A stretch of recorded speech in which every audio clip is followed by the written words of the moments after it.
Il semble maintenant que la Russie soit davantage encline à une trêve avec l'Ukraine. La pression sur le Kremlin fonctionne. Ce sont les paroles de Zelensky après sa conversation avec Donald Trump, à qui son envoyé spécial Steve Witkoff a transmis les résultats des négociations avec Poutine.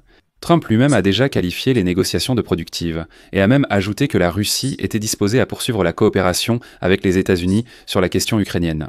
Et ici, il semble que Trump se soit à nouveau laissé convaincre par les assurances de Poutine qu'il est prêt à une véritable trêve. Mais soudain, la Maison-Blanche a déclaré que Trump ne retirait pas son ultimatum. Et vendredi, de nouvelles sanctions et taxes seront tout de même imposées contre les partenaires de la Russie, ce qui indique qu'il n'y a pour l'instant aucun accord réel. Discutons ensemble des résultats des négociations de Steve Witkoff avec le dictateur Poutine. Alors, quels sont les signaux qui viennent actuellement de Moscou, de Washington et de Kiev, ainsi que des capitales européennes? Je m'appelle Alexei Petchi, aujourd'hui nous sommes le 6 août. Passons à tout dans l'ordre, mais avant de commencer, je vous demande de vous abonner à cette chaîne, de mettre un like, d'écrire n'importe quel commentaire et surtout de vous abonner à ma chaîne Telegram Petchi News. Le lien s'y trouve dans la description de cette vidéo. Alors, la Maison-Blanche a déclaré que de nouvelles sanctions contre la Russie entreront quand même en vigueur vendredi. Bien que le président Donald Trump ait qualifié la rencontre entre l'envoyé spécial américain Steve Witkoff et le président russe Vladimir Poutine aujourd'hui, mercredi, d'extrêmement productive. Et voici ce qu'a déclaré un porte-parole de la Maison-Blanche, je cite. « La rencontre de l'envoyé spécial Witkoff avec les Russes s'était bien déroulée. La Russie est disposée à poursuivre la coopération avec les États-Unis, mais il est prévu que des sanctions secondaires soient mises en place vendredi. Comme vous le comprenez, cela en dit déjà long. » Dans le même temps, Donald Trump a écrit sur les réseaux sociaux qu'un grand progrès avait été réalisé, ajoutant qu'il avait déjà investi. Il a informé certains alliés européens des États-Unis d'Amérique. Bien que les alliés européens ne semblent pas très enthousiastes, car pour l'instant ils ne commentent pas ce sujet et ne font aucune déclaration. La rencontre, qui selon les médias d'État russes a duré environ 3 heures, a eu lieu après que Donald Trump, déçu, a fixé à Moscou un ultimatum pour qu'elle accepte un cessez-le-feu en Ukraine. Sinon, elle devra faire face à de sévères sanctions secondaires, qui imposeront un tarif de 100% aux pays qui achètent beaucoup du pétrole russe. Les revenus tirés de la vente de pétrole et de gaz restent une source clé de liquidité pour le Kremlin, représentant environ un quart du budget de l'État russe, selon les estimations les plus modestes. C'est pourquoi la perte de clients sera douloureuse et pourrait nuire à la capacité de Moscou à financer la guerre contre l'Ukraine. Au Kremlin, on a qualifié la rencontre de constructive et utile. Je vais maintenant citer le Kremlin. Poutine a transmis certains signaux aux États-Unis concernant la question ukrainienne, et des signaux correspondants ont également été reçus du président Trump. C'est la déclaration d'Ushakov, et c'est tout pour le moment.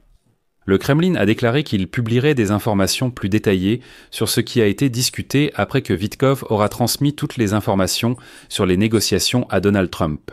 Comme on le sait, un membre militaire justement était en train de rentrer aux États-Unis. Le président ukrainien Volodymyr Zelensky, qui s'est entretenu avec Trump après la rencontre de Witkoff avec Poutine, a déclaré qu'il semble que la Russie soit désormais plus encline à un cessez-le-feu. Citation. « La pression sur la Russie fonctionne, mais l'essentiel est que nous ne soyons pas trompés sur les détails. Ni nous, ni les États-Unis d'Amérique. De plus, selon Zelensky, l'Ukraine a proposé à ses partenaires d'organiser prochainement une réunion avec le conseiller à la sécurité nationale afin de coordonner une position et une vision commune. » Citation de Zelensky. « L'Ukraine défendra assurément son indépendance. Nous avons tous besoin d'une paix durable et fiable. La Russie doit mettre fin à la guerre qu'elle a elle-même commencée. » Il est également important de noter ici que Trump devient de plus en plus irrité par la résistance du dictateur Poutine à ses efforts de paix. Et après la dernière rencontre de Witkoff avec Poutine en avril, la Russie a intensifié son offensive contre l'Ukraine, lançant un déluge de missiles et de drones sur les villes. Lors de conversations téléphoniques tendues, Trump a qualifié les attaques russes d'abominables et, comme vous vous en souvenez, il a accusé Poutine de raconter des absurdités. Avant la rencontre entre Witkoff et Poutine aujourd'hui, Trump a déclaré qu'il attendrait les résultats des négociations pour décider s'il imposerait de nouvelles sanctions contre la Russie. Mais il semblerait que tout ne se déroule pas aussi bien que le Kremlin, et même Trump tente de le faire croire. En fait, selon un document publié sur le site de la Maison-Blanche, littéralement quelques heures après la rencontre à Moscou entre Witkoff et Poutine, Trump a officiellement imposé des droits de douane supplémentaires de 25% à l'Inde en guise de sanctions pour l'importation de pétrole russe. Désormais, le droit de douane pour l'Inde est de 50%, et voici un moment révélateur. Alors que des négociations diplomatiques se déroulaient au Kremlin, l'Ukraine malheureusement devait à nouveau faire face aux conséquences d'une série d'attaques russes à travers tout le pays dans la nuit de mardi à mercredi. Au moins 6 personnes ont été tuées lors des frappes menées par Moscou dans les 24 heures précédant la matinée de mercredi, y compris une attaque contre une base de loisirs à Zaporijia.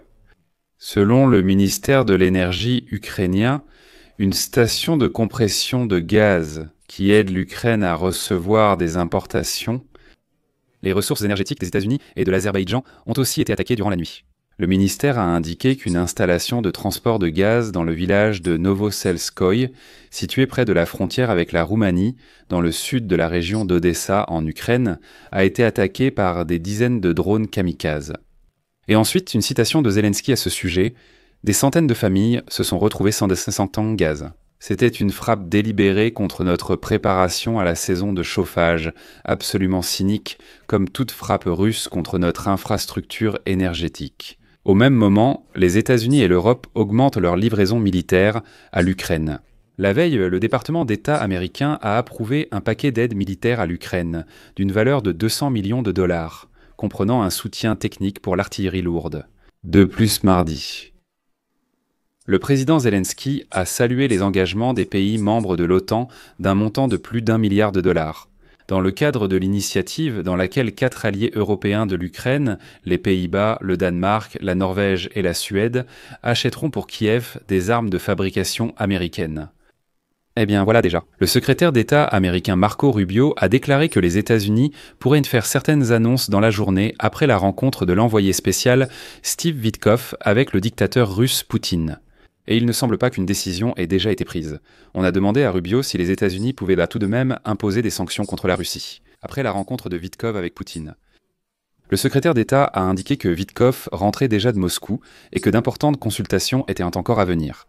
Mais ensuite, il a déclaré « Nous aurons encore quelques discussions dans la journée et j'espère que certaines déclarations seront faites. Nous verrons. Peut-être positives ou peut-être pas. » Je mettrai donc des pointes de suspension ici. Écrivez vos avis et conclusions dans les commentaires sous cette vidéo, abonnez-vous à la chaîne, activez la cloche et n'oubliez pas de mettre un like. C'est tout pour aujourd'hui, prenez soin de vous, au revoir.